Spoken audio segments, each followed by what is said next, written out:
So we are collecting stories of '89 today, and we are traveling country by country. We move on from the German embassy in Prague to Bulgaria, to a story that is very little known to me personally, so I'm very much looking forward to it.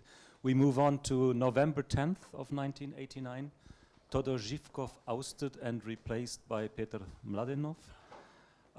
We have in conversation, as I just learned to say Jana, not Jana, Jana Tsoneva, a PhD student at CEU in Budapest. Sorry? And now in Vienna. Yeah, yes. I think we still have to get used to that, right? Me too. Yeah. And Georgi Pirinski, who is the former foreign minister of Bulgaria. The floor is yours. We're very happy that you're here. Thank you. Thank you for the introduction and for the invitation. I'm also very happy to be here. So in 1989, I was only 6 years old, and I honestly have no recollection of the 10th of November itself.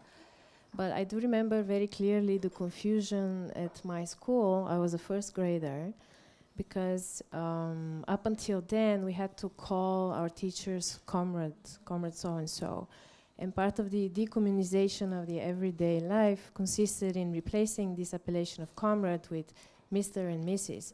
And in Bulgaria, these are very strong words. You know, they contain the root for, on the one hand, God, and master, gospodar, and gospod. So there was a lot of, in a way,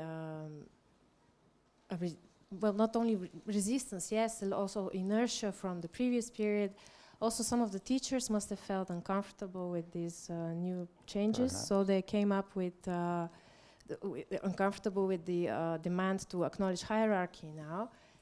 And they came up with an occupational alternative to Mr. and Mrs. They told us to call them teachers so-and-so, so there was this kind of a compromise going on.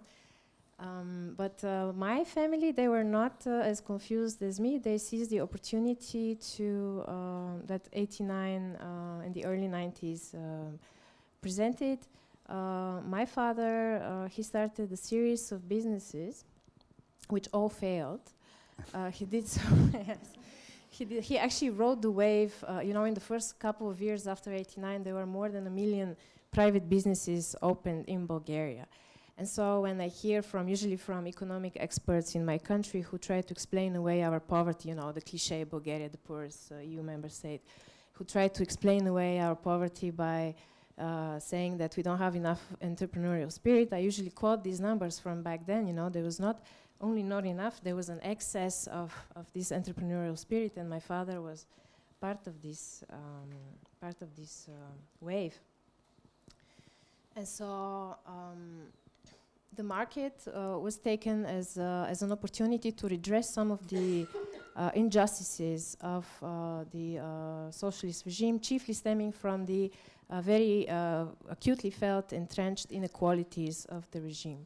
In fact, the market back then was something like a bit of a utopia. You know, a lot of people projected this idea that, oh, maybe finally we can be everybody can succeed by their honest labor, we can be more equal, it will remove the entrenched inequalities and the privileges of the nomenclatura. And this was not just a popular, misguided popular utopianism, it is also reflected in, for example, in the famous academic debate from the early 90s, the so-called the market transition debate, where one of the things that was discussed was whether the market, by removing the entrenched privileges of the nomenclatura, will make the Eastern societies more or less equal. So paradoxically, yeah, the market was the site of this expectation for more equality. And I can give you also other examples, like that equality was one of the motors of at least popular expectations about '89. I don't know so much about the elite, but definitely popular expectations. For example, the very first protest, which was not connected to any party, like the very first free popular mobilization after the ouster of Todor Zhivkov that happened on the 18th. The ouster happened on the 10th, and then on the 18th there was this big protest. And a lot of the slogans there were quite interesting. For example, there were slogans, down with the red bourgeoisie, or a new popular tribunal, Naroden Sud in Bulgarian, a very traumatic point in our history in '44. A new Naroden Sud, a new popular tribunal for the nomenclatura, or open up hospitals and schools in the palaces of the Communist Party, or give more to the poor, and so on and so forth. And you can only make these demands from the point of view of equality, which socialism had was taken to have failed. And just to give you another example, it is how socialism created expectations that it then failed, and which I think is one of the driving motors of '89. For example, it's a common refrain in my country, of the right especially, that during socialism people suffered all sorts of shortages, especially of toilet paper. I don't know, there was this fixation, and still is, on toilet paper, and also bananas. And yes, fair enough, there was a shortage, but how do you even know about toilet paper, right? In '44, Bulgaria was 90% self-subsistence peasants who lived in dirt floor farmhouses. Nobody had a toilet in the house, let alone toilet paper. They had, you know, the toilet was outside of the house. So socialism modernized this country. It introduced modern living standards for the great majorities by urbanizing and modernizing them. And in so doing, it created these expectations for like consumer goods, or even, you know, we're talking about the more material aspects of it, but also the official ideology was equality, right? Everybody was comrade and supposedly equal, but then people saw that it was not the case. So in that, this is what I mean by saying that socialism created the very needs that then brought it down, because it didn't manage to, it frustrated them, it didn't fulfill them. And the market in that sense was the paradoxical site where people thought that by individual and personal means they can actually, they will be able to achieve precisely what socialism promised them. And of course they didn't, because the market doesn't work that way. So I think we can say that, you know, people wanted democracy, more equality. Like, suffice it to remember the economic program of the Solidarity trade union in Poland. I mean, it was, they asked for workers' self-management, for 3 years paid maternity leave, for price controls. I mean, you really have to stretch your imaginations to see any liberalism, especially economic liberalism, in that program. And instead, people, instead of getting these things, people got capitalism. And democracy and capitalism are emphatically not the same things. Even if for a couple of decades they were kind of, they seemed kind of natural, but, you know, phenomena like the rise of China, or the ascent of the far right and the conservative turn prove that there can be capitalism without democracy. And yeah, so I think this frustration of the democratic desire can partially explain the disillusionment with 1989. In fact, today we are marking, yes, we're marking the great democratic revolutions, but also there is this kind of, I mean, the elephant in the room, you know, that there is undoing 3 decades after '89, precisely of some of the most cherished achievements of liberal democracy. I mean, I just have to mention Hungary, Poland, also my country. So there have been competing ways to try to understand this illiberal turn or authoritarian turn. Most recently, Van Christoph and Stephen Holmes make this very compelling argument that a sort of an imitation fatigue set in, and this society said, okay, we're sick of all your Western stuff and we want to pursue our own path. And on the face of it, yeah, it looks, you see that, for example, in many of the far-right parties in Bulgaria, there is a very strongly pronounced, almost anti-colonial discourse. You know, they say we're sick of this Western domination and so on, we will do our own thing. But also, I think we can maybe complicate a bit the analysis by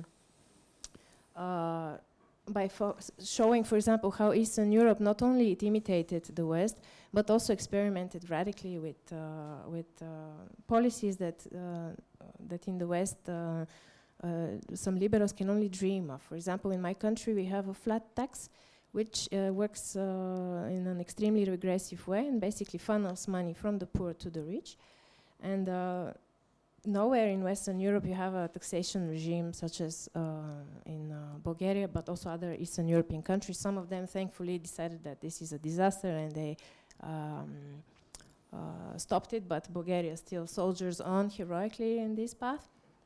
So in that sense you have, you know, radical experiments, but also some imitation, of course, does continue at the precise point of the unfolding of the authoritarian turn. For example, in my country, again, a recent controversy was caused by the Istanbul Convention for the combating of domestic violence.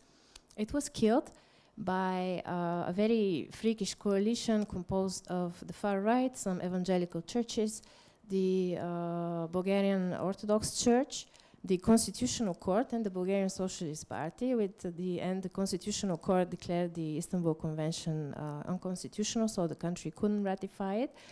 So part of the resistance to this Istanbul Convention was couched in the language of gender ideology. Now, this is, for me, a prime example of imitation, because this was coined by the Vatican in the 70s or the 80s, and it came to Bulgaria via the translation of some German ultra-conservative authors. So it doesn't come like some more simplistic narratives about the liberal turn claim that, you know, everything bad comes from Russia and so on. You know, we also kind of transport Western conservative ideas and discourse quite successfully.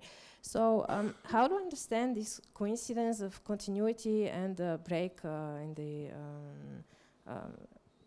discontinuity at the same time?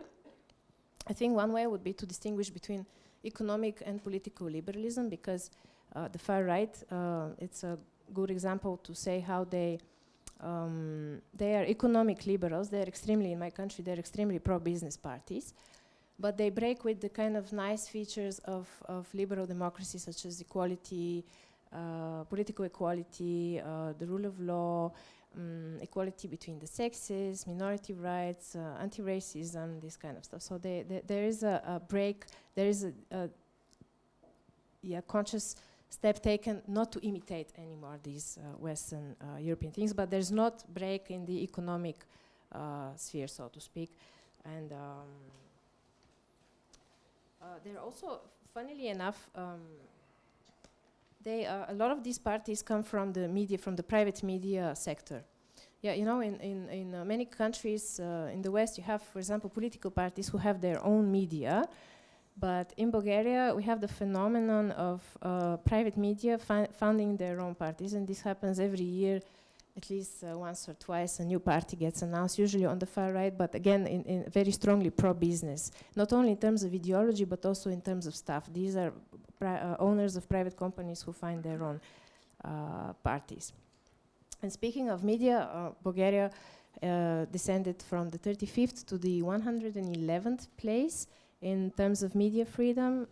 This is the ranking of... Yes, sorry, yes, I'm getting a bit carried away. Anyway, I just wanted to point that this illiberal turn is basically rooted in developments that are internal, not external, to economic liberalism, so to speak. So my question to you would be, going back to the roundtable which you presided, what were the alternatives being discussed? And because I want to speak about what did happen concretely, but I think it's also a nice way to speak about what didn't happen and what could have happened had the development of the country followed through in these early, you know, democratic socialists or pro-equality desires. Right. Well, I believe that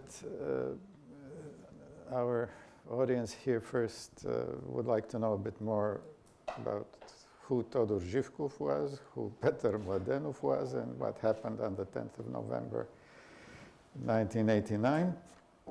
Todor Zhivkov was the longest serving general secretary of an East European Communist Party, having become first secretary back in 1956. Mind you, on the platform of de-Stalinization. The post-20th Congress of the Communist Party of the Soviet Union was followed by a number of successive events throughout Eastern Europe. So he became the new first secretary on the platform of rejecting the cult of personality of his predecessor. And he served for 33 years till the 10th of November 1989. Petar Mladenov was a long-standing member of the Politburo and a long-time serving Minister of Foreign Affairs for over 10 years, I'm not exactly sure. And by the way, he had a very ongoing kind of contact with Hans-Dietrich Genscher throughout the years. They would meet more or less once a year, and there was quite a rapport of a sort established. What happened on the 10th of November '89 was a plenary meeting of the Central Committee of the Bulgarian Communist Party, where the resignation of Todor Zhivkov was deposed. He was there. It was voted on, and it was accepted with minimal discussion and only several dissenting votes.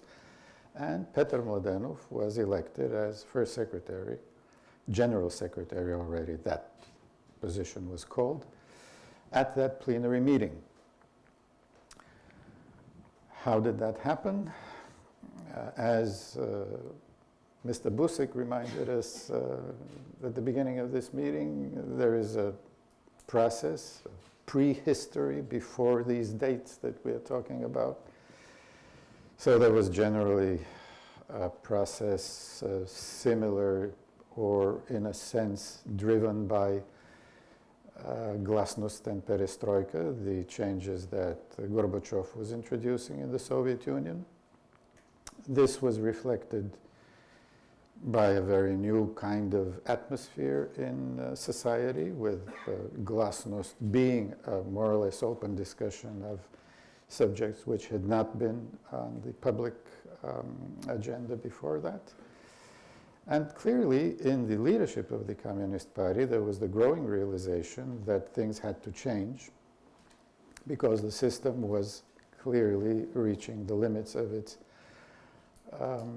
both, if you like, ideological and material underpinnings. In the middle of '89, there were three national conferences of Writers' Union, other intellectual unions, where it was very clear that the precepts of the existing system were being openly questioned.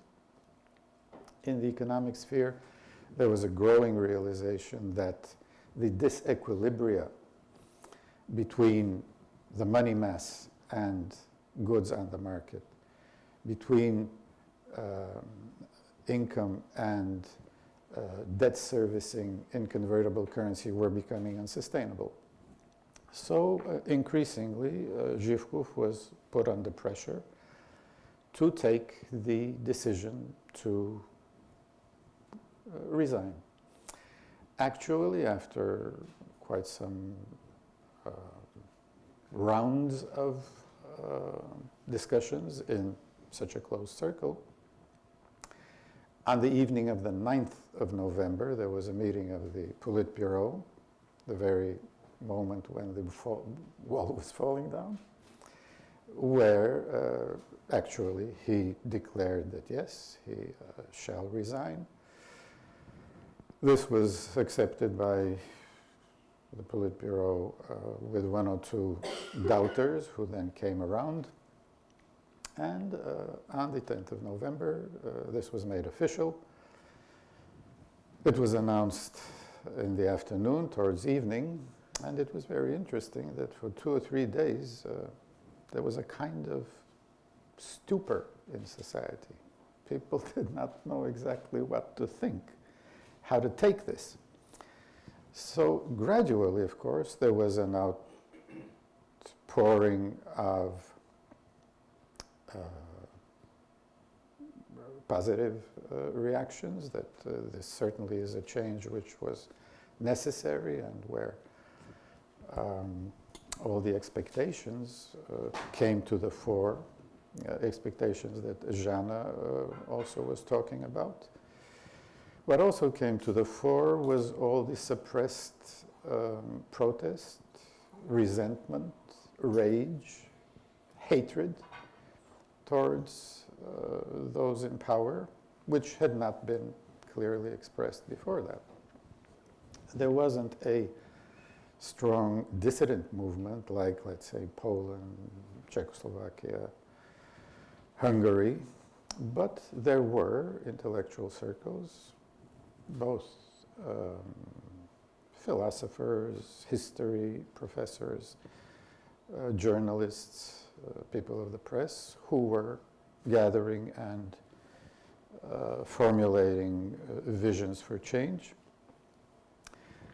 Exactly 1 month after the 10th of November, on December 10th, a union of democratic forces was inaugurated, uniting both parties of the pre-1944 or 47 period, like the Old Agrarian Party, Social Democratic Party, which had been suppressed, plus new movements like the ecological movement, like an informal syndicate, a trade union.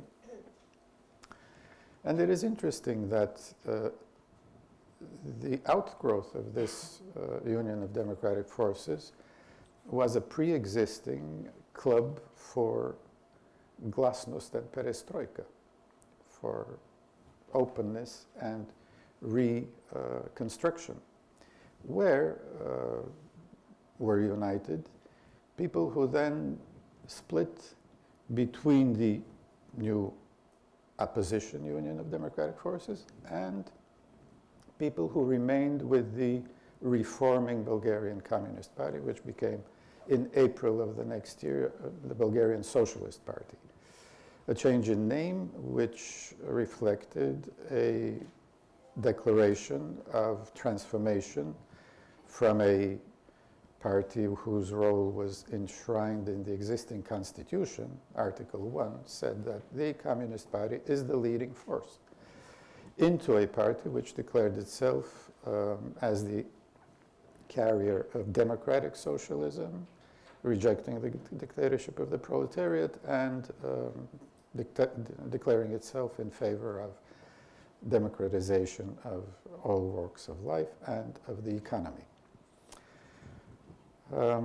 Jana referred to two occurrences. One, the first mass meeting on November 18th, where openly anti-government, anti-governing party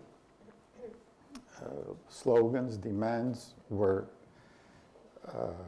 voiced very strongly. It was organized by the still not existing, but in preparation, Union of the Democratic Forces. It was held in front of the Central Cathedral in Central Sofia by the name of Alexander Nevsky. Maybe many of you have visited Sofia. It is a very special place in the heart of the city. And the other occurrence she mentioned is the round table. Now, the round table, which was called the National Round Table, was organized between the Bulgarian, still then, because it began in the beginning of January 1990 and ran till the middle of May 1990. So on one side, I'm making a rather intricate story as simple as possible, because there were many different kinds of ideas about what this round table should look like. Finally, it was an open negotiation between the leadership of the Communist Party, plus all the political and public organizations that had existed before the 10th of November, basically one party, the Agrarian Party, which was, of course, in complete agreement with the Communist Party, and the Union of the Democratic Forces on the other side. And as Jana pointed out, for a time, I was the co-chair of that on the part of the Bulgarian Communist, then Socialist Party. At the time of these changes, I was 41 years old. Jana was 6. I was in the position of senior civil servant, Vice Minister of Foreign Trade. Then I became Deputy Prime Minister after the changes.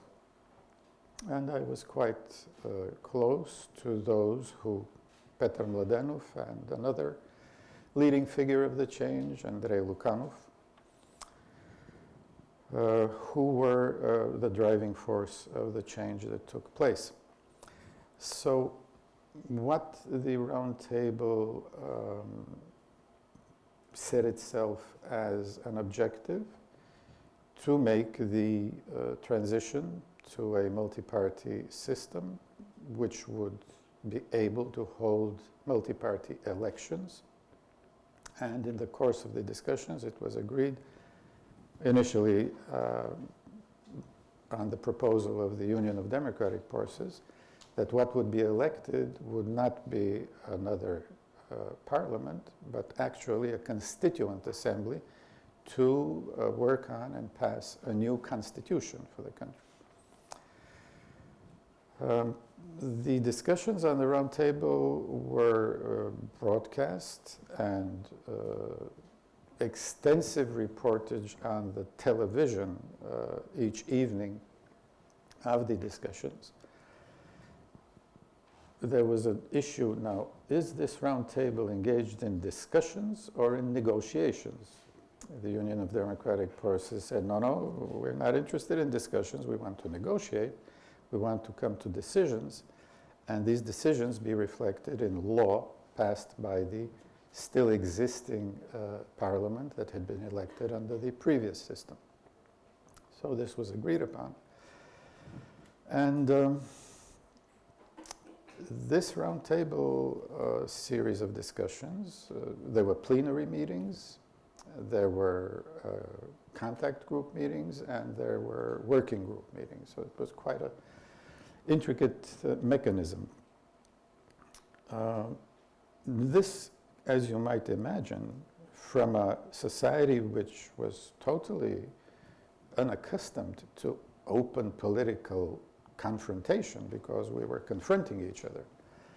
And the confrontation was along the lines, we were advocating a reconstructed socialism, a democratic socialism. The Union of Democratic Forces was talking about dismantling the totalitarian system.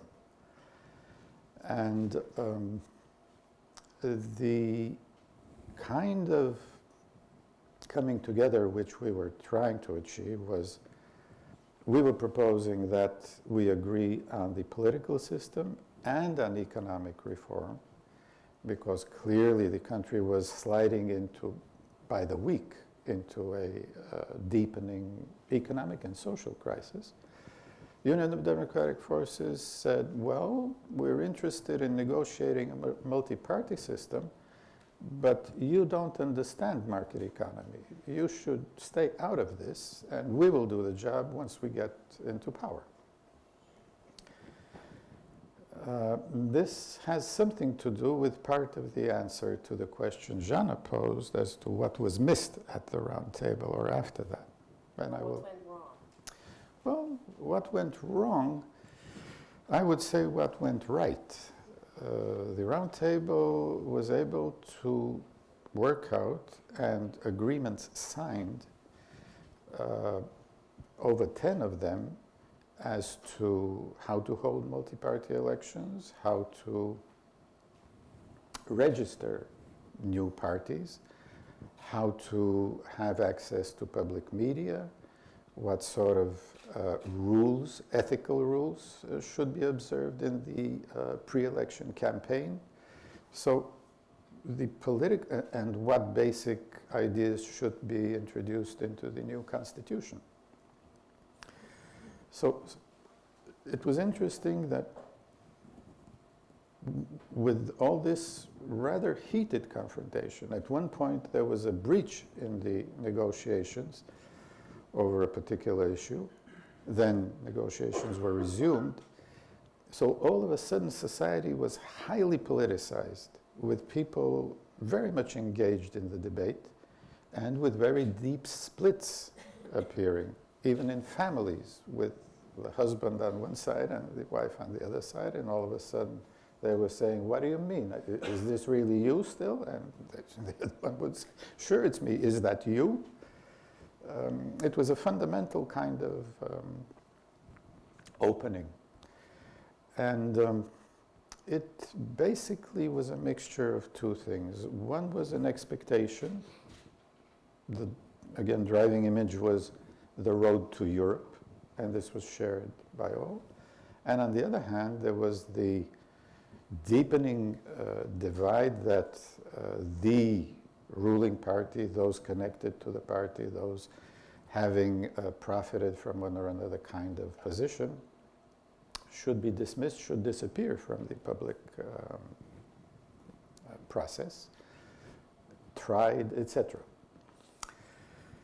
So then the first elections took place on the 10th and 17th of June, with the already Socialist Party winning the elections. The elections were for 400 members of the Constituent Assembly. Half were being elected on the proportional system, half on the first across the post in 2 rounds. So the Socialist Party, we got 213, which the Union of Democratic Forces, of course, felt very disappointed. There were charges that the elections were manipulated, although there was a huge number of international observers with people from the United States. I think more than 40, both members of Congress, of local assemblies, of NGOs, observing the elections. They were generally recognized as fair. And the Constituent Assembly was able in a year to adopt a new constitution, which is in force up to now with various changes. I can't give you all the details of the different both interpretations of what happened at the round table, because there were the usual ones of the Machiavellian type that were referred previously, that this all was a staged kind of prearranged change. There was the feeling that there is this red-blue haze or fog, which very much hid the real process behind the scenes, etc., etc. I am amused, to tell you the truth, that 30 years after that, just recently, in the past several weeks, again, there have been calls, we need a new round table. Things have not gone as they should have.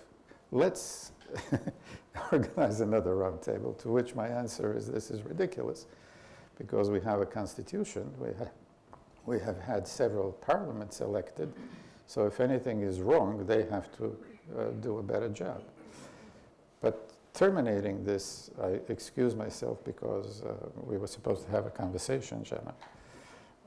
What I was saying is that roundtable exercise 30 years ago really changed Bulgarian society. I had the experience of walking down the street at that time because I was generally recognized in the street.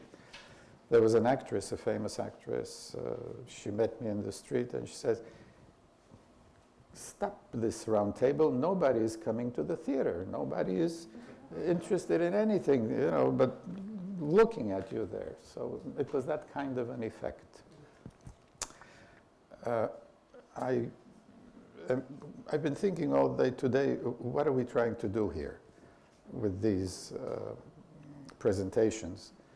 And I believe that we should try to think about what we've all been hearing from the point of view of what's happening in the European Union today. Because if I remember correctly, President-elect or President von der Leyen's, one of her messages was that we have to rebalance the European Union. And she's very right, because all that you have heard, including the last presentation about Germany, should indicate that there is a cleavage between the former socialist East European countries and the West European countries that is not going away, and that is a very risky development.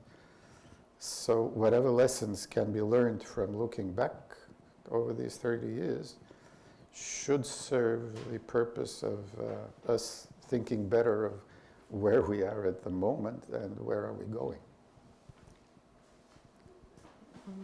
Thanks for mentioning the first elections. Yeah. I think the fact that the very first free elections were won by the Socialist Party shows that society was not anti-communist. They were rooting more like for a better version of That was their expectation. the regime, rather than something completely different. And I want to take you back to the roundtable. You mentioned that the UDF, the Union of Democratic Forces, which was the anti-communist opposition, refused to discuss economic matters. Does it mean that they didn't breach the topics of shock therapy and privatization back then? Well, there was an agreement prepared by the experts at the round table, one agreement on the economic and social reforms. However, this agreement was not signed. It was never signed. The basic content there was more or less of a social market economy. There was the clear spelling out that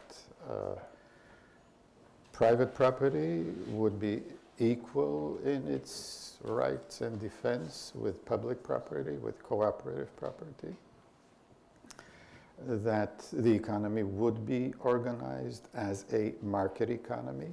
However, there would be purposeful market regulation. It was a kind of what you would call a social market economy. There was never much of a debate in society about exactly what kind of an economy we would be developing, because there was very much the message that the change meant democracy and market economy. Now, what kind of market economy? What did we mean? The notion was progressively adopted that this would be the free market, and very much along more or less American lines. At that time, there was a different idea, proposal even, put forward by a well-known, I see the 5-minute warning going up there, put forward by a very well-known French economist, Lionel Stoléru, who was State Secretary of Planning of France at that time. And the title of that was A Second Plan Monnaie. And his basic argument was that, look, the political change has taken place. The change is there. What we need is a very vigorous economic change which would underpin the political change and the severe social dislocation that was taking place. Now, this was never really very broadly broadcast, let alone discussed as a different kind of approach to the whole process.